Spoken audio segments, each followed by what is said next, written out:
Aplicando o teorema a este exemplo, portanto, temos primeiro que escrever a função f maiúscula a partir desta equação. Portanto, f maiúsculo é uma função escalar das duas variáveis x e y, portanto, que será dada por 4x² mais y² menos 1. Portanto, queremos resolver a equação homogénea igual a 0 e, portanto, temos que ter a derivada de f em pontos que dizem que pelo menos temos uma equação, portanto temos que ter pelo menos um pivô. Portanto, derivamos em x, ficamos com 8x, derivamos em y, ficamos com 2y. E, portanto, a única maneira de não ter pivô é nem o x nem o y de serem zero ao mesmo tempo. Portanto, e isto está assegurado, aliás, pela geometria da elipse, não é? Portanto, o ponto 0, 0 não pertence à elipse. Portanto, o teorema da função implícita diz-nos que esta elipse localmente é sempre gráfico de uma função. E já agora vamos estudar nas vizinhanças dos pontos. Portanto, em C, podemos começar por estudar o C igual a 1 meio 0 e no C igual a 0,1, que garantia é que temos de funções. Portanto, começando com o ponto 1 meio 0, esta derivada, a derivada neste ponto 1 meio 0, fica a matriz linha 4, 0.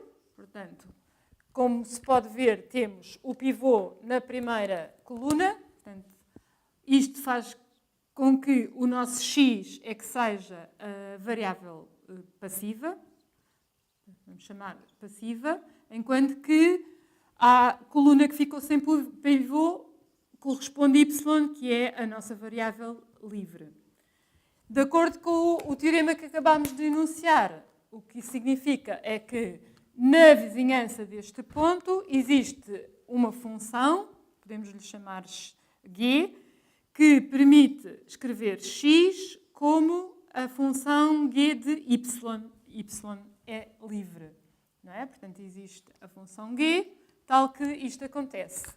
Olhando até para a equação e para a vizinhança em causa, isto corresponde a resolver esta equação em ordem a x e, portanto, facilmente se conclui que estamos a falar da função 1 meio da raiz quadrada, portanto, a parte positiva, raiz quadrada de 1 menos y ao quadrado. E estamos a falar deste pequeno arco, que é de seguramente garantia de ser o gráfico da função 1 meio da raiz quadrada de 1 menos y ao quadrado.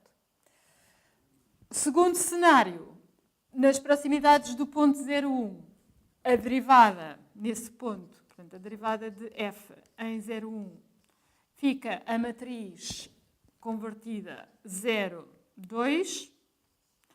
Portanto, agora temos um cenário em que o pivô ficou na coluna que corresponde ao y. Portanto, y é que é passivo ao pivô. Vamos escrever agora. Y é a variável passiva. X é a nossa variável livre. E, de acordo com o teorema enunciado, isto significa que existe a possibilidade, nesta vizinhança, de encontrar uma função f que nos dá y, variável passiva, como função f de x, variável livre, e isso corresponde a resolver a equação que aqui está em ordem a y, tendo cuidado de escolher o lado correto do y, portanto, estamos a fazer y positivos, portanto, ficamos com a parte positiva da raiz quadrada de 1 menos 4x ao quadrado.